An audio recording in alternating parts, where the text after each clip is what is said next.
Bismillahirrahmanirrahim. Assalamu alaikum. My dear students, we are going to study applications of Gauss's law. Gauss's law के application में number 1 हमने पढ़ा था location of excess charge on a conductor, और ये हमने decide किया था कि according to the Gauss's law जो एक्सेस चार्ज है वो हमेशा कंडक्टर के रियल सरफेस पर लाई करता है। वो कंडक्टर के अंदर भी नहीं लाई करता, कंडक्टर से बाहर भी ना, कंडक्टर के रियल सरफेस पर हमेशा लाई करता है। ठीक है, उस एप्लीकेशन को हम बेस बनाकर इस एप्लीकेशन में अप्लाई करेंगे। तो please try to understand. Look at this is the second application which is electric field intensity due to an infinite sheet of charges. देखिए, इस लेक्चर में आपको दो चीज़ों का पता चलेगा। नंबर 1 कि ये जो हम इलेक्ट्रिक फ्लक्स पढ़ते हैं, इस इलेक्ट्रिक फ्लक्स का एप्लीकेशन क्या है, इसकी इम्पोर्टेंस क्या है, ई डॉट ए का क्या इम्पोर्टेंस है, तो वो इम्पोर्टेंस इसमें हम पढ़ेंगे। और दूसरा गॉसेस लॉ की जो इम्पोर्टेंस है, जो एप्लीकेशन है, वो हम पढ़ेंगे। कि हम देखें, हमने गॉसेस लॉ में पढ़ा था कि Gauss's law is a tool. So it is a tool means कि this is a particular tool, a technique, it is a trick by which we can calculate the electric field intensity due to any charge distribution. अब for example ये है electric field intensity due to an infinite sheet of charges। अगर आप एक infinite sheet of charges ले लें, for example like this है, ये जो dotted lines आपको नज़र आ रही ना, ये इन dotted lines का मतलब है कि ये sheet infinite है। कहाँ तक है? Up to infinity. अच्छा, अप टू इन्फिनिटी क्यों लेते हैं, इसमें क्या लॉजिक है, वो मैं आपको बताऊंगा। और अब देखिए, इधर भी I have taken the dotted lines, is it?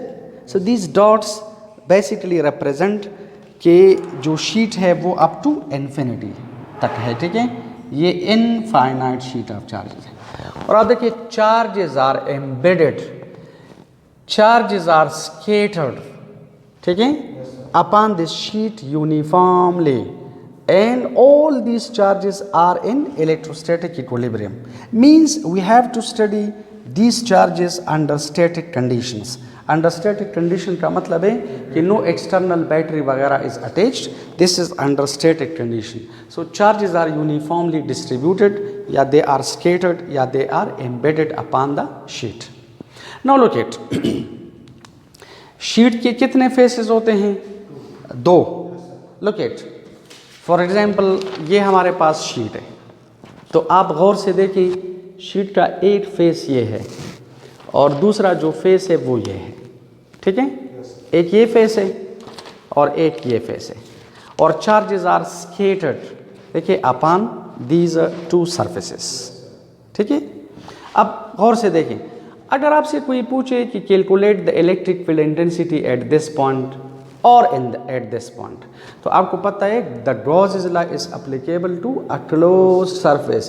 So we will have to imagine a Gaussian surface to apply the Gauss's law. ये Gauss's law का basic condition है कि Gauss's law is applicable to any closed surface. तो please remember we are going to consider a Gaussian cylinder. This is a Gaussian cylinder, और ये देखो दरमियान में मैंने डॉटेड लाइन से बनाई है। तो इन डॉटेड लाइंस का मतलब है this is quite an imaginary cylinder. देखिए, ये सिलेंडर इस शीट में से गुजर गई है। ठीक है, if you want to calculate the electric field intensity at this point P और एट दिस पॉइंट पी, तो आपको पता है पॉजिटिव चार्जेस के फील्ड का डायरेक्शन आउटवर्ड। तो देखिए, इलेक्ट्रिक फील्ड इंटेंसिटी का ये डायरेक्शन है, यहाँ पर इलेक्ट्रिक फील्ड इंटेंसिटी का ये डायरेक्शन है, and this is a cylinder. And you know cylinder के कितने फेसेस होते हैं? 3। सिलेंडर के 3 सरफेसेस होते हैं, 3 फेसेस होते हैं। ठीक है, top, bottom and craft, like this. ये बल पॉइंट दे दें मुझे। देखें, ये हमारे पास अगर शीट है, आप लोग गौर से देखें, शाबाश, ये शीट है,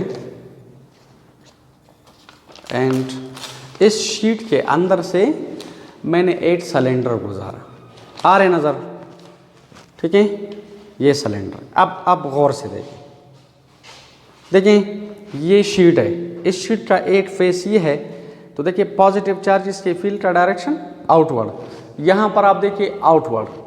this is a cylinder, this is a Gaussian cylinder, imaginary cylinder. तो सिलेंडर का एक फेस ये है, एक सरफेस ये है, suppose this is S1 surface, एक ये वाला है विच इज S2, और एक ये कर्व सरफेस है, दिस सरफेस है, दिस कर्व सरफेस। तो आप लोग ज़रा मैकेनिज्म को देखें। सबसे पहले we will calculate the electric flux passing through this surface. तो गौर से देखें, इस सरफेस का जो नॉर्मल है वो इस डायरेक्शन में है, और इलेक्ट्रिक फील्ड इंटेंसिटी का डायरेक्शन भी ये है। तो इंटेंसिटी और इसके नॉर्मल के दरमियान एंगल कितना है? 0। सो cos 0 is 1, the flux is maximum. So first of all I'll calculate the flux leaving by this surface, then the flux leaving by this surface. और आप देखिए ये जो कर्व सरफेस है, गौर से देखो, ये जो कर्व सरफेस है, इस कर्व सरफेस का नॉर्मल इस तरह भी पॉसिबल है, इसका नॉर्मल इस तरह भी पॉसिबल है, इस तरह भी पॉसिबल है, नीचे भी पॉसिबल है। आप नॉर्मल जिस भी डायरेक्शन में ले लें, लेकिन इस नॉर्मल और इलेक्ट्रिक फील्ड इंटेंसिटी के दरमियान एंगल 90 है, and cos 90 is equal to 0।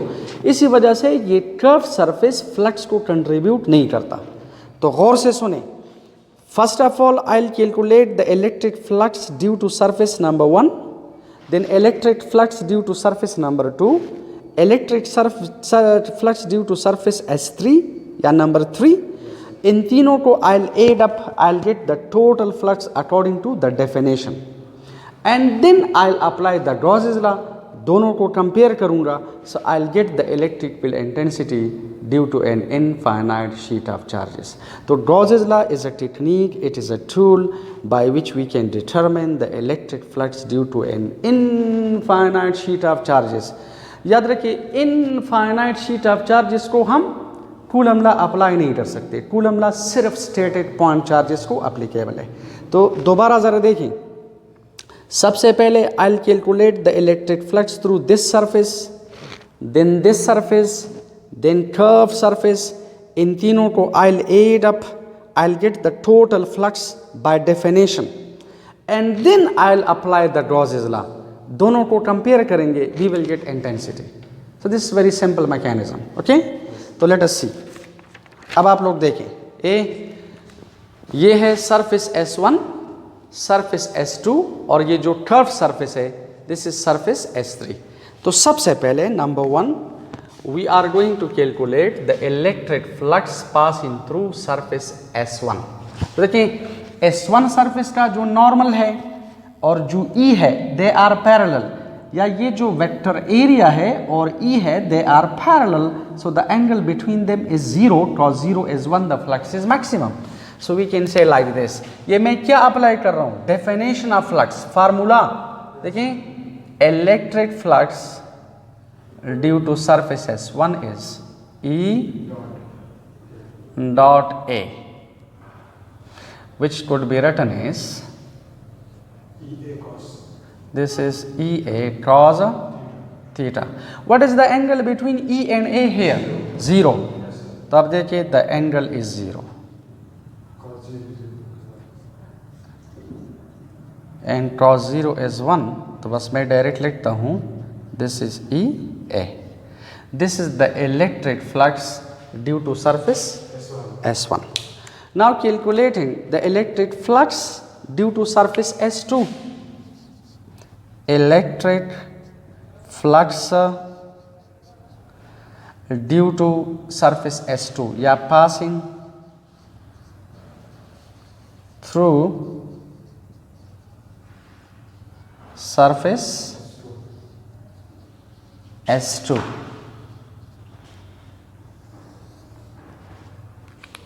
तो देखिए ये भी एग्जैक्टली सेम आ जाएगा, electric fluxes E dot A।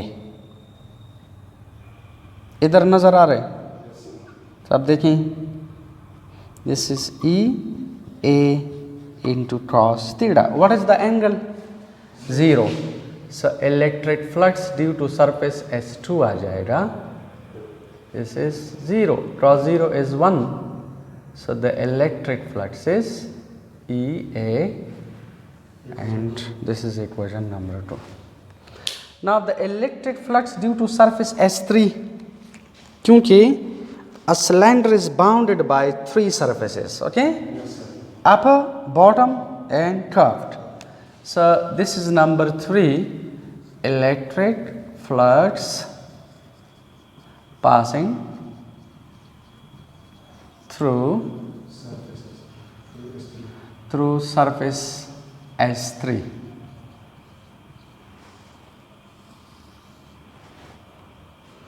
So this could be written as electric flux is equal to E dot A, which is written as E A cos theta. What is the angle? 90. अब देखिए इस normal और E के दरमियान angle 90 है. Try to understand. This is E A, this is 90. cos 90 is equal to, नजर आ रहा है, this is EA multiplied by 0. Therefore we can say the electric flux is equal to 0. This is equation number 3. अच्छा, आप what is the next step? इन तीनों को add करते हैं. So I'll get the total flux. तो ये साफ करो, शाबाश.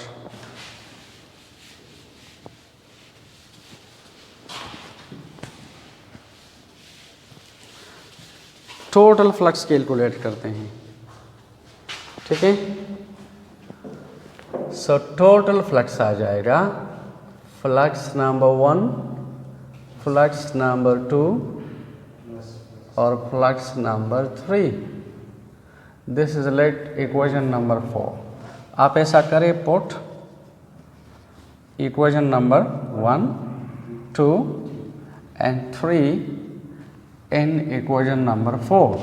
So electric flux आ जाएगा, this is EA plus EA plus 0. So total flux आ जाएगा 2EA.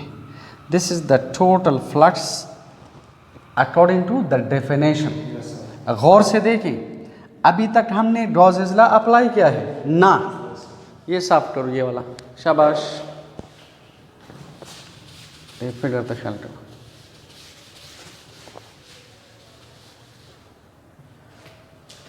शाबाश शाबाश. ए, now we are going to apply the Gauss's law.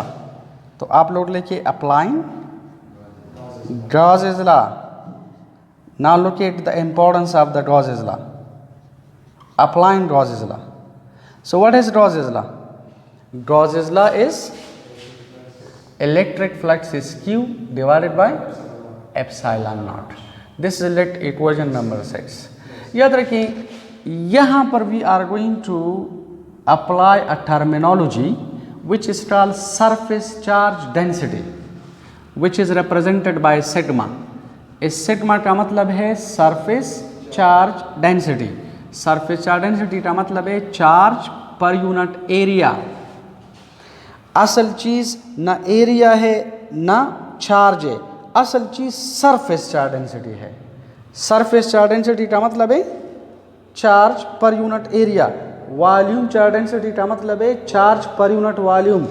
Linear charge density का मतलब है चार्ज पर यूनिट लेंथ.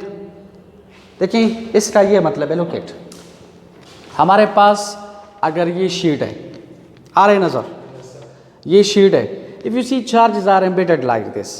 तो यहाँ पर आप देखिए चार्जेस एक दूसरे से सेपरेटेड है, मतलब डेंसिटी यहाँ पर क्या है, कम. सरफेस चार्ज डेंसिटी, क्योंकि चार्ज कम है, एरिया ज़्यादा है, तो सरफेस चार्ज डेंसिटी कम है. But if the charges are very closely embedded और scattered like this, if they are very very very close like this है, तो आप देखिए यहाँ पर डेंसिटी क्या है, इस रीजन में आप देखिए, इस रीजन में डेंसिटी क्या है, ज़्यादा, यहाँ पर सरफेस चार्ज डेंसिटी ज़्यादा है, चार्ज पर यूनिट एरिया ज़्यादा है, चार्ज ज़्यादा है एरिया कम है तो डेंसिटी ज़्यादा है। यहाँ पर आप देखिए डेंसिटी कम है, सरफेस चार्ज डेंसिटी कम है। तो याद रखें we are going to apply this concept. और यहाँ से अगर आप चार्ज कैलकुलेट करें तो this is sigma A, equation number 7। आप ऐसा करें, put equation number 7 in equation number 6, okay, put it here, hurry up. So this is sigma A divided by epsilon naught. So if you see, what is this? This is the Gauss's law. And what is this? This is the total flux by definition.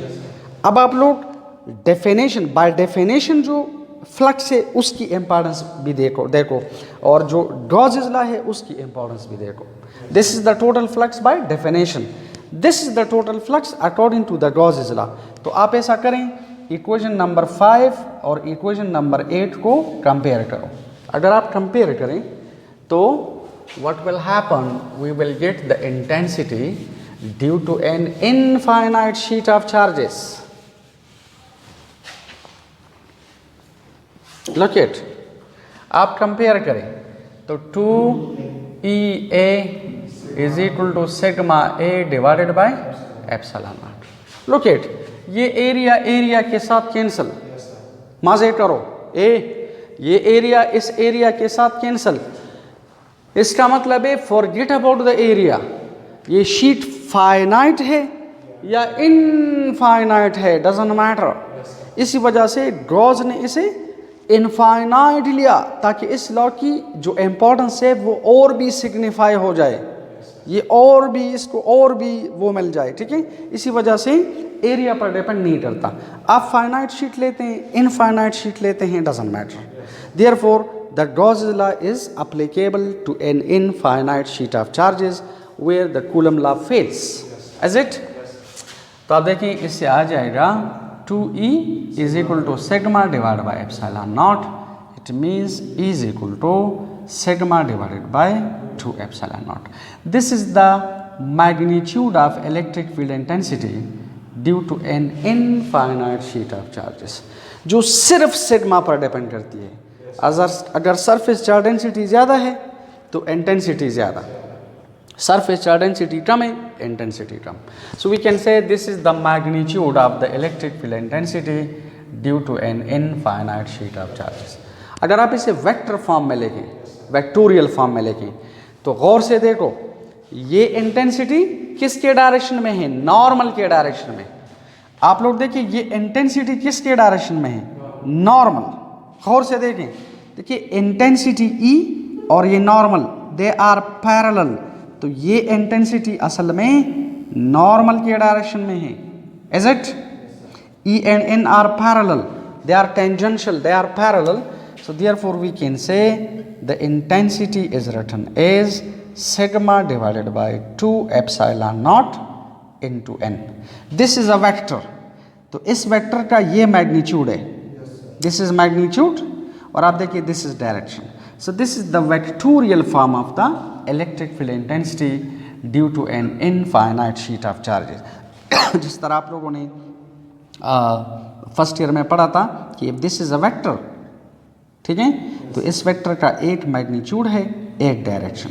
तो exactly like this, this is a vector, इस vector का ये magnitude है, this is magnitude, और आप देखिए this is the direction, ठीक है। So this was the mechanism calculation for the electric field intensity due to an infinite sheet of charges by applying the Gauss's law. यहाँ पर coulomb law हम apply नहीं कर सकते, तो look at the importance of the Gauss's law.